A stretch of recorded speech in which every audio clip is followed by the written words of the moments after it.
Excited to be in your ears today. If you've been here since the first episode, Stop Waiting How to Begin Even When You're Not Ready, you already know we talked about the courage it takes to start, to move, even when you don't feel prepared.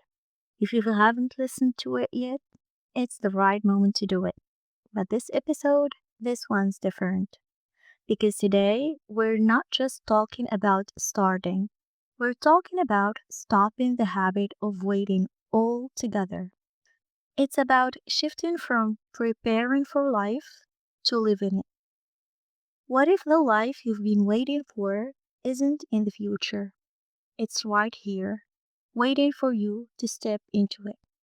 We spend so much of our lives waiting, waiting for love, for clarity, for the right time, the right body, the right opportunity, the right sign, etc. But here is the truth: the right time is never coming. The harsh truth is the right time is never coming because the woman who has what you want isn't waiting, she's becoming. What if someday is just a comforting illusion? We've been taught to wait, to prepare, to be patient, to trust timing. But somewhere along the line, that patience turned into paralysis. We put our dreams on hold, believing that one day, when everything aligns, we'll finally begin. But neuroscience shows something fascinating. The brain's motivational circuitry, especially the dopamine pathways, activates most strongly during anticipation and goal directed action, not during passive waiting. And as neuroscientist Andrew Haberman explains, dopamine is the primary driver in goal seeking behavior, even when the effort required isn't pleasurable. That means taking action, however small, literally switches on your brain's motivation system. So the question isn't when will it happen? It's when will you stop waiting? We've been sold a lie, the idea that happiness exists somewhere later. Work now, rest later, sacrifice today, live tomorrow. But behavioral research on procrastination and avoidance shows that staying stuck in I'll start when mode can trap you in chronic postponement, chasing the future, unable to feel satisfaction in the now. Studies also indicate that people who adopt an active engagement mindset, focusing on what they can do now, experience higher well-being and better emotional regulation over time. Waiting doesn't preserve your energy, it drains it because energy thrives in motion.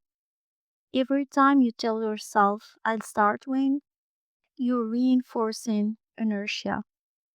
In psychology, this relates to the status quo bias, our tendency to prefer things as they are, even when change could make us happier. Stillness might feel safe, but it slowly steals our peace. And the emotional toll? Regret, anxiety, diminished self trust. Because every moment you delay, you teach your mind a story: I'm not ready yet. And that story becomes your cage. But readiness isn't something you wait for. Action creates readiness. Haberman's research reinforces this. When you begin to act, your brain releases dopamine in response to movement toward a goal, reinforcing progress and motivation itself. That's why even imperfect action builds momentum faster than waiting for the right moment. The woman who no longer waits doesn't need perfect timing. She creates her own rhythm. She's not rushing, she's responding. She knows that clarity doesn't come before action, it comes because of it. Here is a small shift to try.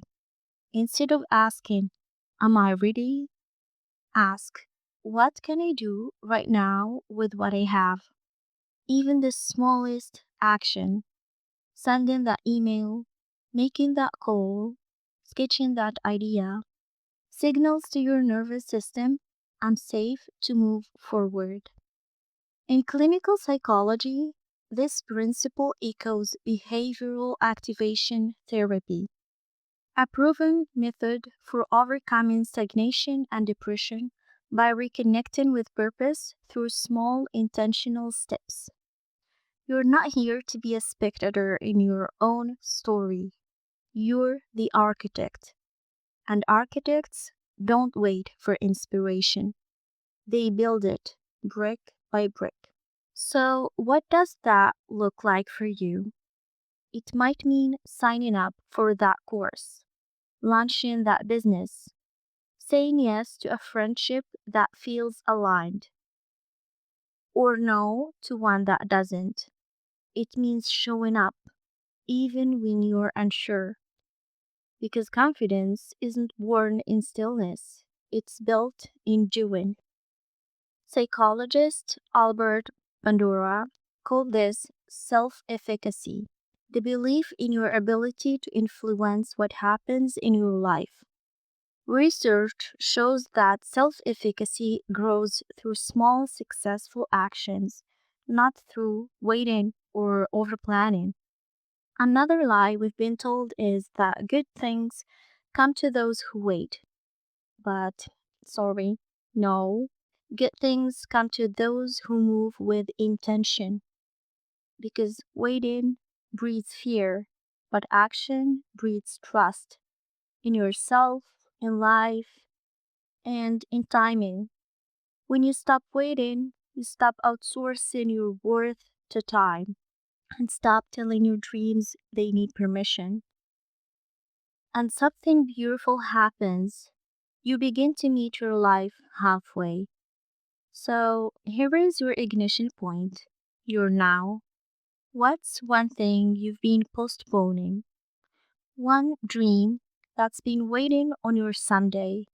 Say it out loud, write it down, and before this day ends, please take one tiny imperfect step toward it. Don't wait until you feel ready. Don't wait for all the clarity or courage to line up.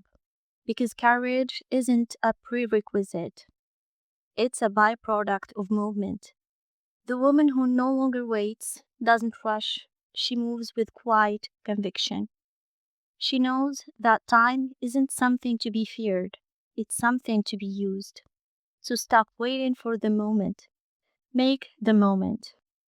And watch how life responds when you finally show up for it. Because you're not waiting anymore, you're becoming.